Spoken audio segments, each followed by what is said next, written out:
Robert Daly is director of the Kissinger Institute on China and the United States. He joins us again for another edition of Now. Robert, welcome back. Thanks for joining us. Thank you. We had a previous discussion about Western values infiltrating Chinese airspace or thought space. Now we hear some rumblings from the Minister of Education about textbooks, a more specific concern. Could you tell us about that? Well, this is more than rumblings. This is practically a directive, although it doesn't yet seem to have the force of law behind it. The Minister of Education, a guy named Yuan Guiren, who has previously spoken about the importance of universities as places where ideas from all over the world, including the West, could be explored by Chinese, has come out and said that universities are to limit their use of Western textbooks, and that Western textbooks and some faculty members are major vectors for ideas and values which are pernicious, which poison the minds of innocent young students. You know what provoked this response? Is there anything specific? Well, it's an excellent question. It's part and parcel of a broader ideological campaign that has been carried out. It predates Xi Jinping, but he sort of ratcheted it up a notch, and it takes in new guidelines for think tanks. It takes in guidelines for media. It is happening at the same time that we see more disappearances up and rounding up of, I think we should call them critical thinkers. It's not fair to label them all as dissidents. These are simply people who think about issues in China, and including some people who advocate for China actually enforcing its own constitution, and they get rounded up. It also takes in the cultural and the creative spheres. She gave a big speech in December to film directors, bloggers in China about the need for cultural products to serve the people and serve the party. And so now universities is the next place. So it's a piece of a larger campaign. You mentioned that the minister himself in previous speeches has talked about this not being very threatening, that it's just something that China can use to its advantage, learning from the world.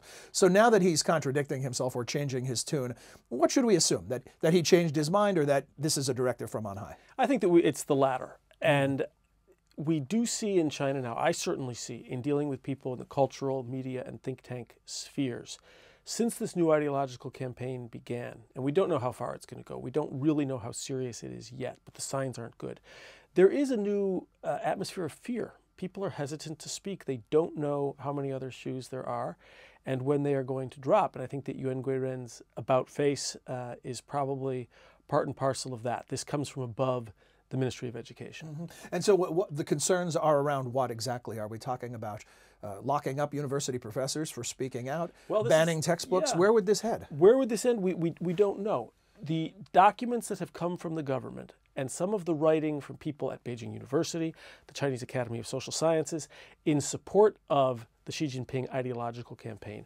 come right up to the edge of asking students to report on faculty members, a la the Cultural Revolution. They don't call for that, but all of the signs are there, including some of the specific language that harkens back not only to the Cultural Revolution of 1966, but to the anti-rightist campaign of 1957.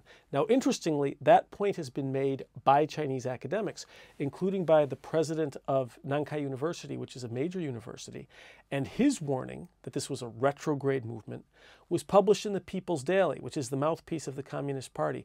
So we're not quite clear yet on whether the party really knows where it's going with this. There are signs on both sides. Speaking of Chinese academics, some have said there's a certain hypocrisy here in that Marxism and communism are Western ideas. Right, and this has been pointed out again by China's own critics who have said, where are we to draw the line?